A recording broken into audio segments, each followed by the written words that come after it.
So tonight was the go home show of AEW Dynamite before Ring of Honor's final battle, which is taking place this Saturday. And before I get into the full review, kind of want to explain what we're gonna do. My Ring of Honor final battle predictions will be coming out tomorrow on Thursday.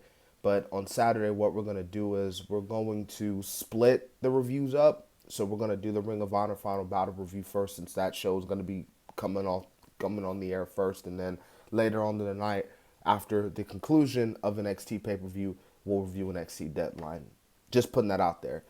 Now let's get into this show, man. Overall, I thought this was a pretty good show. Honestly, you kick things off with the Dynamite Diamond Battle Royale, where the winner will go on to face the world champion MJF, not just for the AEW World Title, but of course for the Diamond ring as well.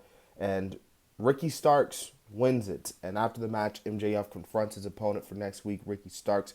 I'm not gonna say word for word what they said here. I know MJF called Ricky Starks a what did he call him? The Pebble, pretty much a parody of The Rock, pretty much.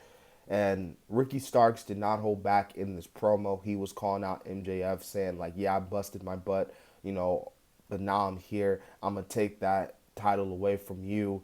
And this was a really, really good promo from freaking Ricky Starks, man. So good that people were saying that he actually outshined MJF on the mic here, which obviously it's kind of rare to see MJF lose a mic battle, you know what I'm saying? But some may say he lost it tonight. It really sucks that I really wish their match could have gotten more build instead of this 2 week, 3 week. But hey, um, their match should be good next week, and but yeah, really, really good segment between both guys. Samoa Joe, Darby Allin was next. This was for the TNT Championship. Darby Allin, dude, this dude, I keep saying this, man. This dude gotta calm it down with these bumps. Like, I'm serious. Like, the dude is like, he's taking all these freaking bumps, and it's like, bro, like, you're not gonna make it at least 40 minutes till 40 in the ring if you keep up like that. You know what I'm saying? But hey, him and Samoa Joe had a pretty good match, I thought, and Samoa Joe did retain the TNT title. But as we saw after the match, we saw Wardlow come out there, so we know what's gonna set up there. But yeah, and Samoa Joe will face Juice Robinson, but like I said, we'll get into that in my predictions. Willa Yuta and Claudio was next. They took on Jake Hager and Daniel Garcia in the tag team match play. And despite the fact this feud has been going on for what seemed like an eternity, I thought this match was actually pretty solid between the four guys. It was after the match that we saw a pre-recorded message from Willa Yuta. This was taken 2 weeks before his attack from MJF, and basically he said that, like, guys, like the BCC, the three main members, they didn't need me. Like, continue to show Willa Yuta by scoping him to be the best professional wrestler in the world. Obviously, we all know the real life circumstances of Willa Yuta. He is going back to WWE. His son is in WWE, so he's going to try to help his son out there, which is good, and be that more backstage role.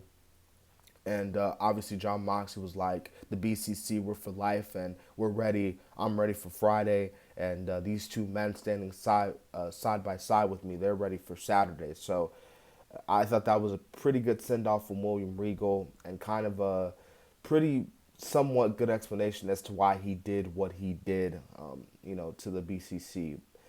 Anyways, after that, we got Jay Cargill and the Baddies versus Team Blue, Madison Rayne, Kiera Hogan, and Sky Blue. I say they're Team Blue because they were actually low-key all coming out and wearing blue outfits, but Jay Cargill and the Baddies got the win here, and it seems like they're kind of teasing the downfall of the Baddies. They just kicked out Kiera Hogan, and you saw Red Velvet and Jay Cargill giving each other mean mugs tonight. So this could be the beginning of the end of the Baddies, and then of course probably the end of Jade Cargill losing the TBS Championship. I may be a little getting too far ahead in that case, but from a match standpoint, it was kind of meh.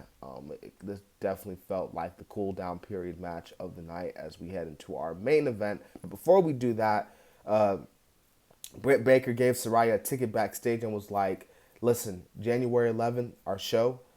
you and me, but a tag team match, me and Jamie Hayter, you find a partner.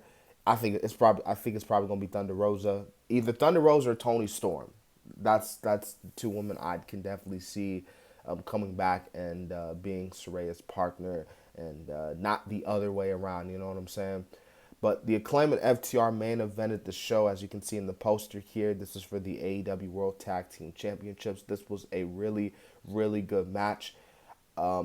Yeah, you could tell these two teams are really giving their all here, but in the end, the Acclaim walked out with the win, which makes sense because the Acclaim are just killing it right now. I mean, they are just killing it right now. So yeah, this was a really good match, and I think it capped off it capped off a somewhat a yeah, it capped off a pretty solid show.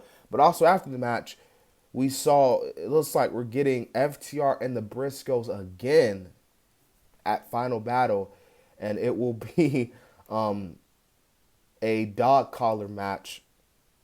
So that should be something there, which is like, dang, a dog collar match. You know what I'm saying?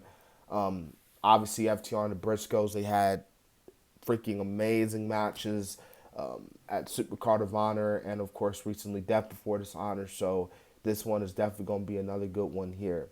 But anyways, like I said, my predictions for the show will be coming out tomorrow. So I hope you guys enjoyed my review. Remember to subscribe to the channel as we are on the road to 2,000 subs. This has been the Kid DC Wrestling, and so yeah.